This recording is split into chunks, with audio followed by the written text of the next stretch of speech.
Abram no Salmo 23. Salmo 2:3. Salmo 23. Deixa eu projetar que nós vamos todos ler a uma só voz, num grande coro. Vamos juntos fazer a leitura dos 6 versículos do capítulo 23 do livro dos Salmos. Vamos lá? O Senhor é o meu pastor, nada me faltará. Ele me faz repousar em pastos verdejantes, leva-me para junto das águas de descanso, refrigera-me a alma, guia-me pelas veredas da justiça, por amor do seu nome. Ainda que eu ande pelo vale da sombra da morte, não temerei mal nenhum, porque tu estás comigo. O teu bordão e o teu cajado me consolam. Preparas uma mesa na presença dos meus adversários, unges a minha cabeça com óleo, o meu cálice transborda. Bondade e misericórdia certamente me seguirão todos os dias da minha vida, e habitarei na casa do Senhor para todo o sempre. Amém? Vamos orar? Senhor, muito obrigado por esta noite, pelo privilégio de poder estar na casa do Senhor. Mas muito além, ó Deus, do que esta constatação física de estarmos na casa do Senhor, precisamos, ó Deus, de estar com o Senhor da casa. Por isso, Senhor, vem falar ao coração de cada um de nós, que Tu venhas e nos alcance, ó Deus, pela manifestação do Senhor. Coloca a Tua palavra em nós e move-nos pelo Teu Espírito. É a nossa oração em nome de Jesus. Amém. Amém. A Argentina emprestou ao mundo 2 grandes escritores, um num campo da teologia, podemos chamar motivacional, que é Juan Carlos Ortiz, autor do livro Discípulo, e ele fala sobre este salmo. Mas também emprestou um outro grande escritor no campo da teologia sistemática, que é Juan Stan.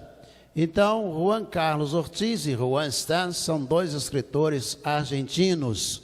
E este que citei primeiro, Juan Carlos Ortiz, é o autor do livro Discípulo, que num capítulo ele trata sobre o Salmo de número 23. E ele considera esse salmo, antes de começar a fazer uma consideração sobre ele cria uma situação em que há uma conversa entre 2 pessoas. Um homem vai caminhando e de repente ele avista um pastor. E o pastor vem cuidando, conduzindo o seu rebanho, conduzindo as suas ovelhas.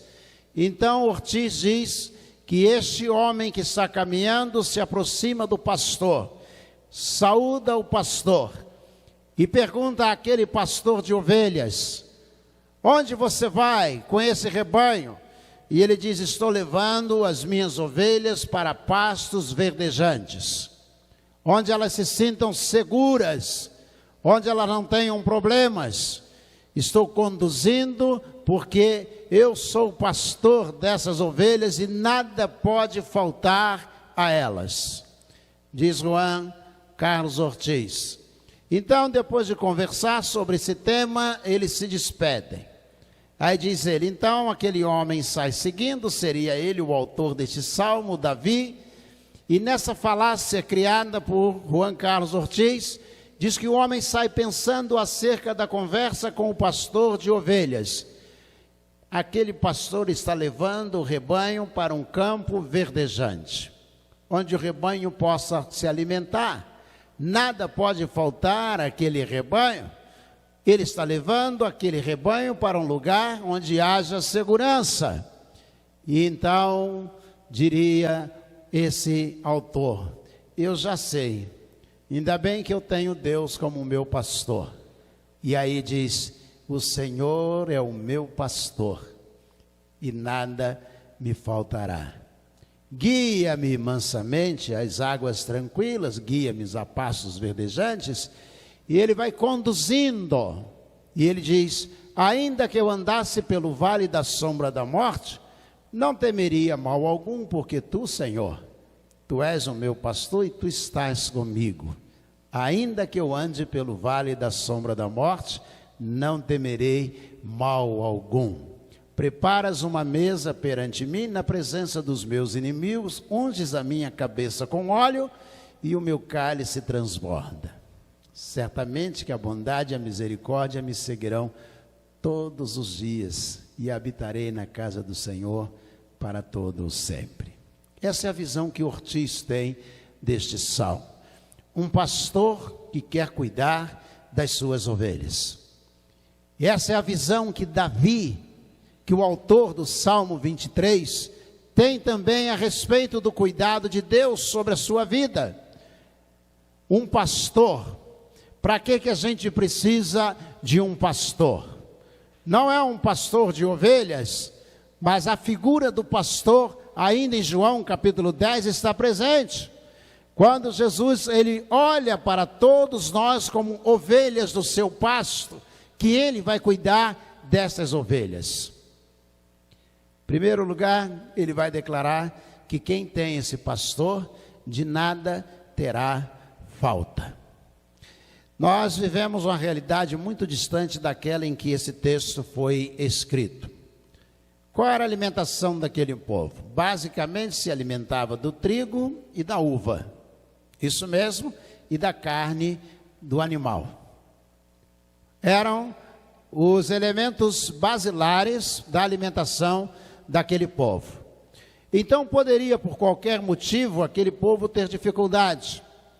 Poderia, por qualquer circunstância climática, perder a sua plantação, perder o seu animal, ter, por circunstâncias, falta de alimentação. E o salmista está dizendo: mas se o Senhor está cuidando de mim, de nada terei falta. Quando você escolhe Cristo Jesus como seu pastor, você pode saber que Ele está pronto para cuidar de você. Esta é a convicção do autor do Salmo 23. Deus cuida de mim.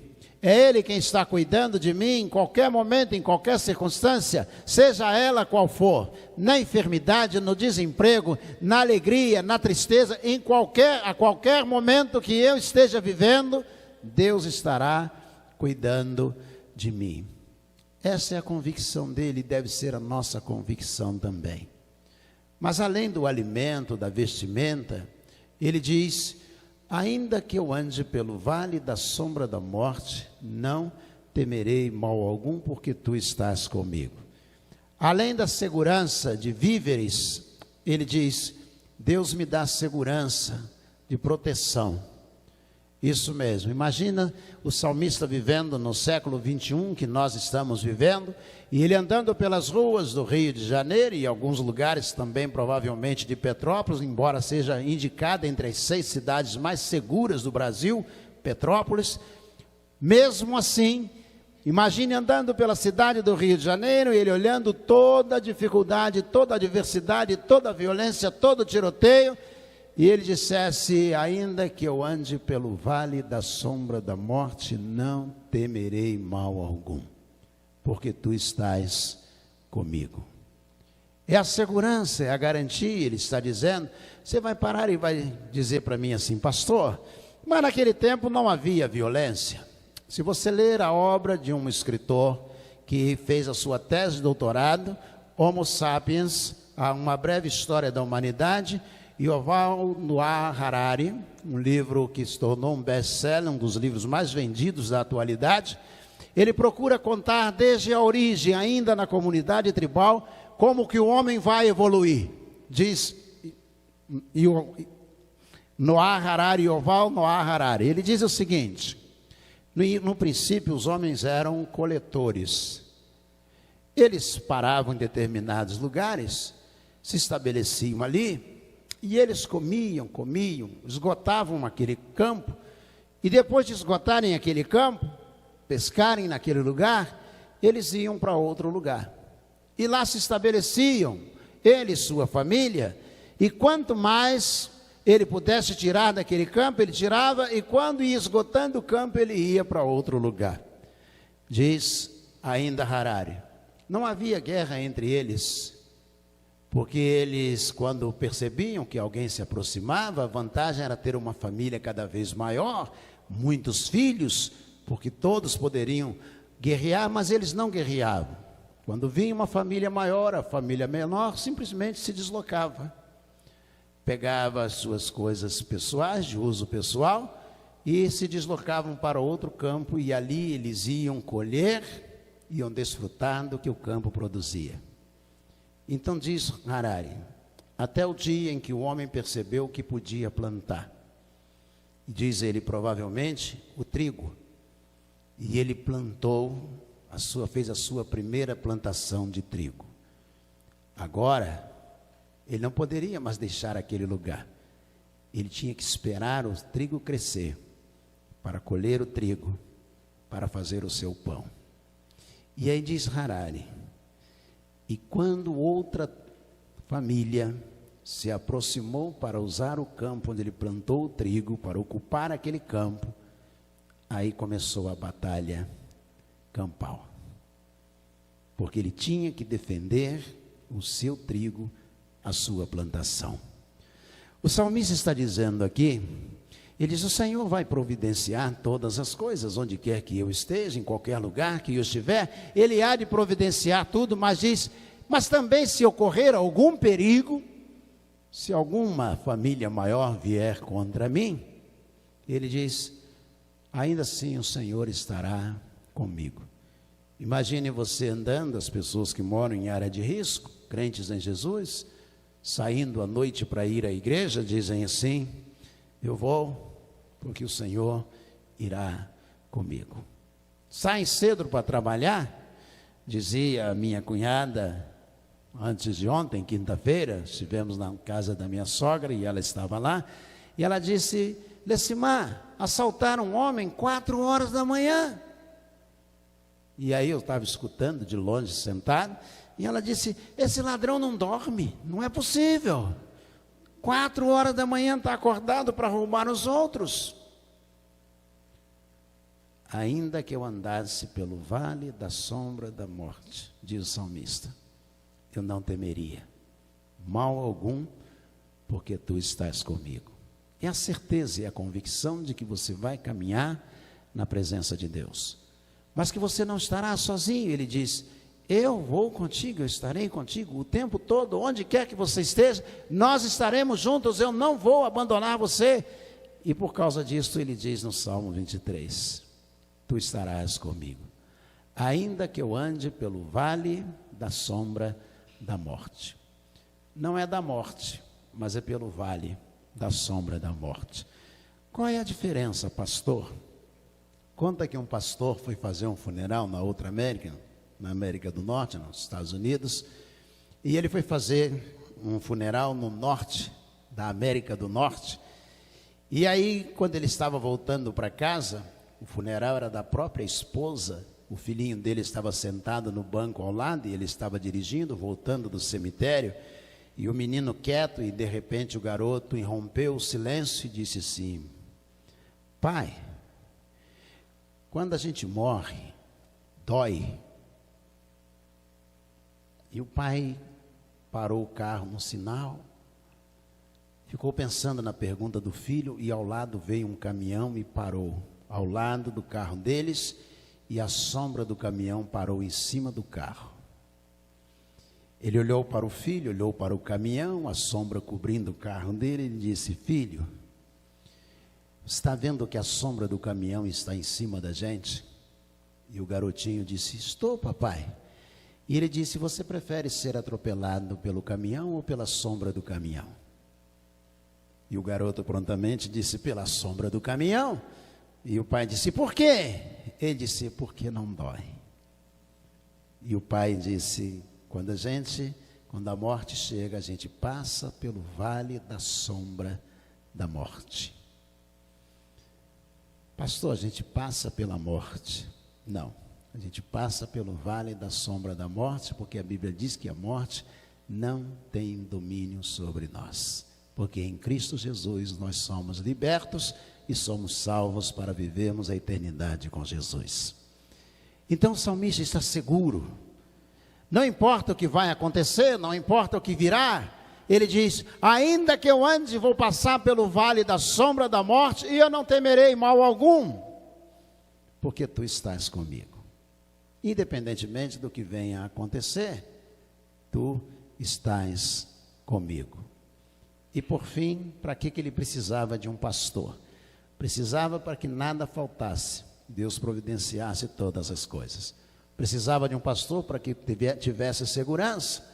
E por último ele diz: habitarei na casa do Senhor para todo o sempre. Ele diz: eu estarei na casa do Senhor. Nós hoje aqui, dentro da nossa realidade, nós entendemos que a casa do Senhor é o templo. Em Israel também. O templo era construído e era chamado de casa de oração ou casa do Senhor. O povo se reunia para a adoração ao Senhor e ia ao templo para um encontro com o Senhor daquela casa. Ia à casa do Senhor. Mas o salmista está dizendo para todo sempre. Evidentemente não está se referindo ao templo, porque você não poderá ir ao templo para todo sempre. Você pode vir amanhã, depois de amanhã, semana que vem, mês que vem, ano que vem, década que vem, e se você durar muito, século que vem, mas não para todo sempre. Ele está se referindo à eternidade. E habitarei na casa do Senhor para todo o sempre. Estarei com Deus na eternidade, está dizendo ele. Você pode viver muito tempo nesta vida, mas um dia ela vai findar, a sua e a minha, todos nós passaremos. E ele diz: mas eu vou habitar na casa desse pastor por todos os dias da minha vida. Como que seria mais ou menos isso, Deus habitar, por exemplo, na minha casa? Imagine você, por exemplo, que eu acordasse de manhã, abrisse os meus olhos e Jesus estivesse em pé ao lado da minha cama. Eu abrisse os olhos e olhasse e ele dissesse: bom dia, Celso. E eu dissesse: bom dia, Senhor. E ele disse: tudo bem contigo? Descansou? Descansei, eu quero agradecer ao Senhor porque eu dormi um sono tranquilo, dormi a noite toda, muito obrigado. E aí ele dissesse: não há de quê? E aí eu dissesse: eu tenho que me preparar porque eu tenho que tomar o café da manhã, levanto correndo, vou lá, escovo os dentes, lavo o rosto, não preciso pentear o cabelo. E aí eu me preparo, saio dali e eu chego à cozinha e eu pego o café, coloco as coisas em cima da mesa e quando eu vou tomar o café eu olho, Jesus está em pé ao lado da mesa. E eu olho para ele e digo: Senhor, obrigado pelo alimento desse dia. O Senhor tem me abençoado, sempre tenho tido alimento sobre a mesa. Eu quero agradecer ao Senhor por este alimento. Muito obrigado. E ele diz: não há de quê? Senta aqui, Jesus, vamos tomar café juntos. E tomamos café juntos. E lá, quando estou terminando, olho no relógio, já estou na hora de eu sair para trabalhar. E eu digo: Jesus, eu estou indo trabalhar. Ele diz: eu vou contigo. Vai mesmo, vou. E ele vem comigo, entra na repartição que eu trabalho. E eu digo: Jesus, eu trabalho aqui, ó, nesse lugar. É aqui que eu trabalho. E ele diz: muito bom. E eu digo: Senhor Jesus, eu quero agradecer ao Senhor pelo meu trabalho, por este lugar que eu consigo ganhar o recurso para sustentar a minha família. Poxa, Jesus, muito obrigado. E ele diz: não há de quê?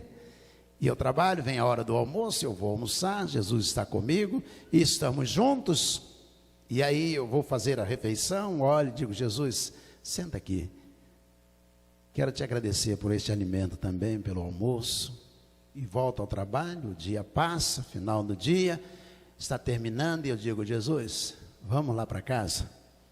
Vamos.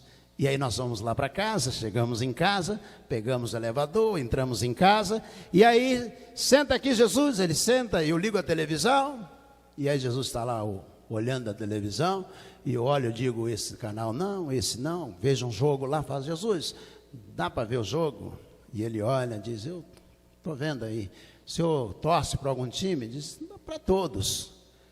Disse, mas esse aí eu vou ajudar, aquele lá, preto com a faixa branca no peito assim, com uma cruz, esse aí precisa de ajuda, eu vou ajudar, esse time aí pode deixar. E aí eu vou lá, não disse nome de time, né? Pode ser a Ponte Preta.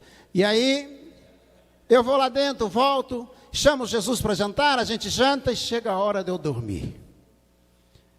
E eu estou no quarto deitado, Jesus está no quarto, em pé, e eu digo, Senhor Jesus, muito obrigado pelo dia.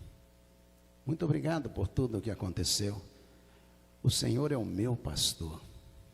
Obrigado pela proteção de hoje. Obrigado pela vestimenta, pelo alimento. Muito obrigado, Jesus. E ele diz, não há de quê. E eu viro para o lado, deito e durmo. No dia seguinte é a mesma coisa. Eu acordo correndo, ele está ali, obrigado, Jesus, eu vou tomar um café, senta aqui, Jesus, muito obrigado pelo café, está atrasado, vou trabalhar, vamos comigo. E ele vai e volta e a vida vai passando. E todo dia Jesus vem para minha casa. Até um dia que eu adoeço. E agora eu sinto, lá no leito do hospital, que a vida está acabando. Jesus está lá do lado da minha cama.